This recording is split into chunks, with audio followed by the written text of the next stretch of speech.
বিসমিল্লাহির রহমানির রহিম। আসসালামু আলাইকুম। প্রিয় দর্শক, দুঃখের সাথে জানাচ্ছি, সুইজারল্যান্ড সরকার সম্প্রতি ঘোষণা করেছে যে তারা 2028 সালের মধ্যে বাংলাদেশ সহ কিছু দেশে তাদের সাহায্য ফান্ড বন্ধ করে দিয়েছে। কিন্তু কেন হঠাৎ করে বাংলাদেশ এই সহায়তা থেকে বঞ্চিত হলো? এই সিদ্ধান্তের পেছনে কি কোনো গভীর কারণ রয়েছে? এই সাহায্য বন্ধ হওয়ার ফলে বাংলাদেশের জনগণের কি ক্ষতি হবে, আর ইউনূস সাহেবের ভূমিকা কি? আজকের ভিডিওতে আমরা এসব বিষয়ে বিস্তারিত আলোচনা করব। তাই ভিডিওটি সম্পূর্ণ দেখুন এবং মতামত জানাতে ভুলবেন না। প্রিয় দর্শক, সুইজারল্যান্ড সরকার সম্প্রতি জানিয়েছে তারা বাংলাদেশ উন্নয়ন সহায়তা কার্যক্রম বন্ধ করে দিয়েছে। সুইস উন্নয়ন ও সহযোগিতা সংস্থা SDC ঘোষণা দিয়েছে 2028 সালের মধ্যে এই সহায়তা পুরোপুরি বন্ধ হবে। তাহলে কি বাংলাদেশের জন্য বিপদ সংকেত?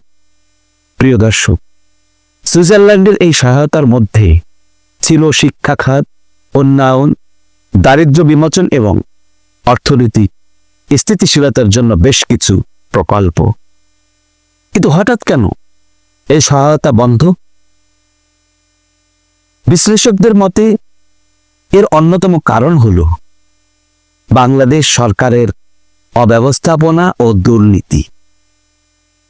উন্নয়নশীল দেশগুলোর মধ্যে বাংলাদেশ অন্যতম, যেখানে আন্তর্জাতিক সহায়তা দেশের অর্থনীতিকে স্থিতিশীল রাখতে সাহায্য করে।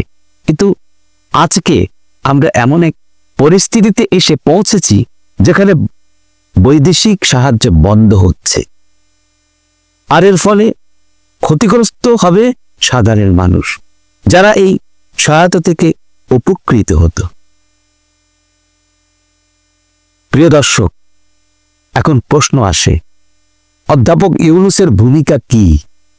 ইউনূস সাহেব একসময় নোবেল পুরস্কার বিজয়ী ক্ষুদ্র ঋণের জন্য, কিন্তু বর্তমানে তিনি বাংলাদেশের রাজনৈতিক অঙ্গনে এক বিতর্কিত চরিত্রে পরিণত হয়েছেন। বিভিন্ন সময় তিনি সরকার বিরোধী বক্তব্য দিয়েছেন, আন্তর্জাতিক মহলে বাংলাদেশ সরকারের বিরুদ্ধে প্রচার চালিয়েছেন, এমনকি তার প্রতিষ্ঠানগুলোর বিরুদ্ধে নানা অনিয়ম ও শ্রম আইন লঙ্ঘনের অভিযোগ উঠেছে। প্রিয় দর্শক, বিশ্লেষকরা বলেছেন ইউনূস সাহেব দেশের অর্থনৈতিক স্থিতিশীলতার পরিবর্তে নিজের স্বার্থকে বড় করে দেখেছেন। তার প্রতিষ্ঠিত গ্রামীণ ব্যাংকের বিভিন্ন কার্যক্রমও এখন প্রশ্নবিদ্ধ। তিনি কি আদৌ দেশের জনগণের কল্যাণে কাজ করেছেন, নাকি তিনি কেবল নিজের আন্তর্জাতিক পরিচিতি রক্ষা করার চেষ্টা করেছেন? এই ঘটনার পর বাংলাদেশের সর্বস্তর জনগণের মধ্যে ক্ষোভের সৃষ্টি হয়েছে। তারা মনে করেন ইউনূস সাহেবের মতো ব্যক্তিরা দেশের সুনাম নষ্ট করেছে, যার ফলে আন্তর্জাতিক সহযোগিতার উপর প্রভাব পড়েছে। আরেকটি বড় প্রশ্ন হলো, এই সাহায্য বন্ধের ফলে বাংলাদেশ কিভাবে সামলে উঠবে? সুইজারল্যান্ডের এই সিদ্ধান্ত বাংলাদেশের জন্য একটি সতর্ক সংকেত। এটি প্রমাণ করে যে বিদেশি সাহায্যের ওপর নির্ভরশীল না থেকে আমাদের স্বনির্ভর হতে হবে। সরকার ও জনগণকে একসঙ্গে কাজ করতে হবে, যাতে বিদেশি সহায়তার অভাবে দেশ ক্ষতিগ্রস্ত না হয়।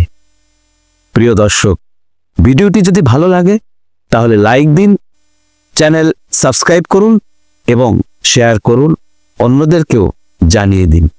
সবাইকে ধন্যবাদ জানিয়ে বিদায় নিচ্ছি। আল্লাহ হাফেজ। আসসালামু আলাইকুম।